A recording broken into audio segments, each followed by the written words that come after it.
അഞ്ചാമത് ബേപ്പൂർ അന്താരാഷ്ട്ര വാട്ടർ ഫെസ്റ്റിന് കൊടിയിറങ്ങി. ജല കായിക സാഹസിക മത്സരങ്ങൾക്കൊപ്പം പ്രാദേശിക കലാകാരന്മാർക്കും കുടുംബശ്രീ പ്രവർത്തകർക്കും കലാവേദി ഒരുക്കിയാണ് ഇത്തവണത്തെ ബേപ്പൂർ ഫെസ്റ്റ് വേറിട്ട് നിന്നത്.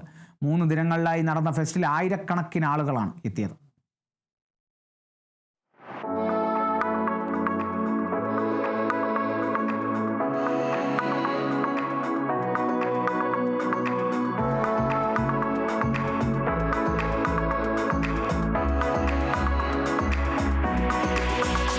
മൂന്ന് ദിവസങ്ങളിലായി കരയിലും കടലിലും ആകാശത്തും ആവേശം വിതറിയ ഫെസ്റ്റിനാണ് തിരശ്ശീല വീണത്. ക്രിസ്തുമസ് അവധി ആഘോഷിക്കാൻ സമീപ ജില്ലകളിൽ നിന്നുള്ളവരടക്കം ബേപ്പൂർ അന്താരാഷ്ട്ര വാട്ടർ ഫെസ്റ്റിന് കുടുംബസമേതം വന്നെത്തി. മെഗാ ഇവന്റുകൾക്ക് പകരം കുടുംബശ്രീ പ്രവർത്തകർക്കും പ്രാദേശിക കലാകാരന്മാർക്കും അവസരം നൽകിയാണ് ഇത്തവണ കലാപരിപാടികൾ സംഘടിപ്പിച്ചത്.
ജനപങ്കാളിത്തവും സംഘാടന മികവും കൊണ്ട് ഇത്തവണത്തെ ഫെസ്റ്റ് ശ്രദ്ധേയമായി. രുചിവൈവിധ്യങ്ങൾ നിറഞ്ഞ ഫുഡ് ഫെസ്റ്റിലേക്ക് ആളുകൾ ഒഴുകിയെത്തി. 80ഓളം ഇനം വിഭവങ്ങളാണ് ഫുഡ് ഫെസ്റ്റിൽ ഒരുക്കിയിരുന്നത്. ഫെസ്റ്റ് സമാപനത്തിന്റെ ഭാഗമായി വിവിധ മേഖലകളിലുള്ളവരെ ടൂറിസം പൊതുമരാമത്ത് വകുപ്പ് മന്ത്രി PA മുഹമ്മദ് റിയാസ് ആദരിച്ചു.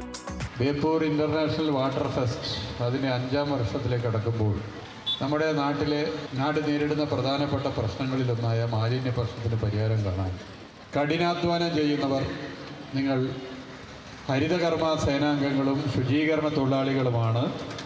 ആ നിലയിൽ ഒരു MLA എന്നുള്ള നിലയിൽ ഈ നിയോജക മണ്ഡലത്തെ ശുചിത്വം ഉറപ്പുവരുത്താക്കി ഇടപെടുന്നത് നിങ്ങളെ എല്ലാവരെയും പ്രത്യേകം അഭിനന്ദിക്കാൻ ഈ വേള ഉപയോഗപ്പെടുത്താൻ ആഗ്രഹിക്കുകയാണ്.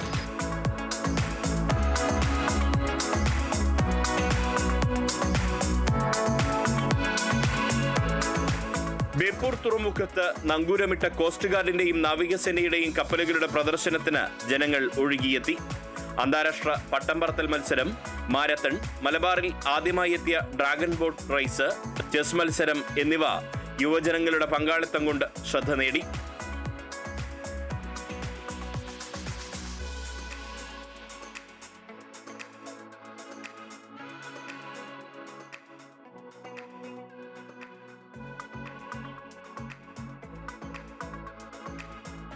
തിരക്ക് നിയന്ത്രിക്കാനും സുരക്ഷയൊരുക്കാനുമായി 700ഓളം പോലീസുകാരെയാണ് വിവിധയിടങ്ങളിലായി വിന്യസിച്ചത്. കോഴിക്കോട് NIT വികസിപ്പിച്ച സ്മാർട്ട് പാർക്കിംഗ് ആപ്പ് സേവനം ഗതാഗത കുരുക്ക് ഒഴിവാക്കാനും സഹായിച്ചു. ഉത്തരവാദിത്ത ടൂറിസം പദ്ധതിയുടെ ഭാഗമായി നടന്ന പ്രദർശന വിപണന മേള നിരവധി ചെറുകിട സംരംഭകർക്കാണ് ഉപജീവനത്തിനുള്ള വഴി തുറന്നത്. ഇനി അടുത്ത ബേപ്പൂർ വാട്ടർ ഫെസ്റ്റിനായുള്ള കാത്തിരിപ്പിന്റെ നാളുകളാണ്. Riyas KMR, Kerala vision news, Kozhikode.